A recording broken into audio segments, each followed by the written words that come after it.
Hey folks, recently I wound up with a review copy of Studio Pillow Castle's Superliminal, what I can only dub an appropriately dreamy puzzler. But was it due to this title being a sleeper hit, or because I longed to hit the snooze button on this show? I'm your host Arlyeon, let's find out together.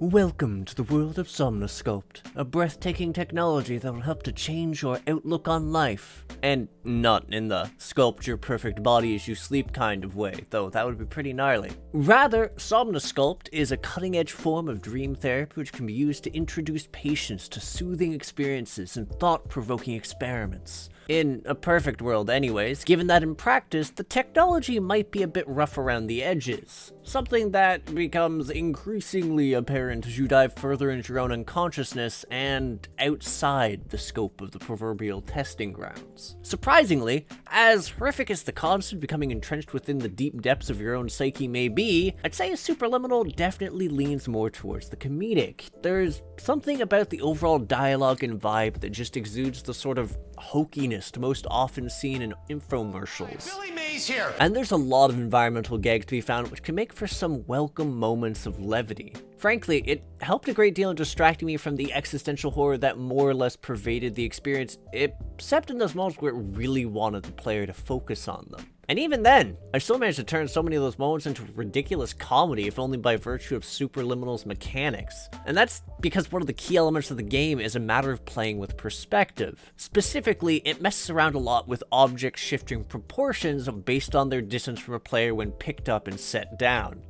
Admittedly, my chipmunk brain may have gone a bit fixated on this, to the point that it became fairly common to leave disastrous fields of oversized pop cans in my wake, or carrying around micro cheese wedges around just for the laughs, or in case I needed a portable ramp made out of dairy. Not that they were the only mechanics to manage. As you progress, you'll find yourself encountering all sorts of peculiar phenomena, such as aligning the image of an object so it'll pop into existence. Though, perhaps my most regrettable experience was with the portals, if only because I shrunk the size of a doorway I later walked out of, thus reducing myself to the size of a flea. Was it interesting? Yes. Did it make the world needlessly massive and effectively impossible to navigate? Also yes, but you can do it. What's more, the game does a fairly good job of subverting your expectations as you proceed further, continually introducing new elements as well as subverting some of the ones which have already been established. There's a lot to appreciate there mechanically, and Superliminal does a solid job ensuring that conundrums don't overstay their welcome.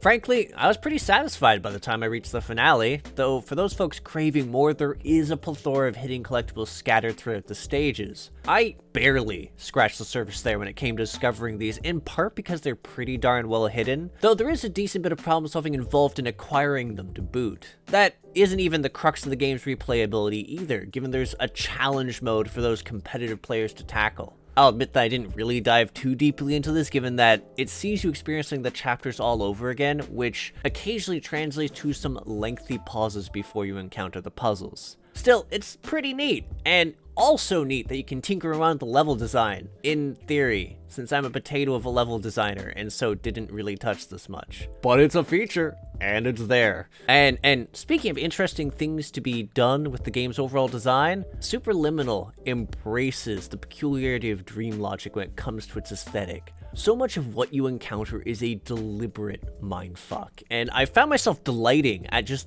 the weirdness of the world. That, or just marveling at quainter details that are incorporated into the environments, like the nutrition facts on a tin of beans or what's written on cans of dream soda. Still, whilst things do generally look nice, there were definitely some moments where the game's perspective shifts would wind up making me feel a bit nauseous. It's really not fun to be in passageways as the outside world rolls around and shifts in scale. Still, I think that essentially sums up my aesthetic gripes, given I was altogether keen on Superliminal's sound design. Seriously, the voice work for when it shows up is pretty on point, with a special mention to how soothing Dr. Pierce sounds, even when he's announcing the dire straits I'm in or how incompetent he is. Hello, my name is Dr. Glenn Pierce, and I'd like to talk to you about being special.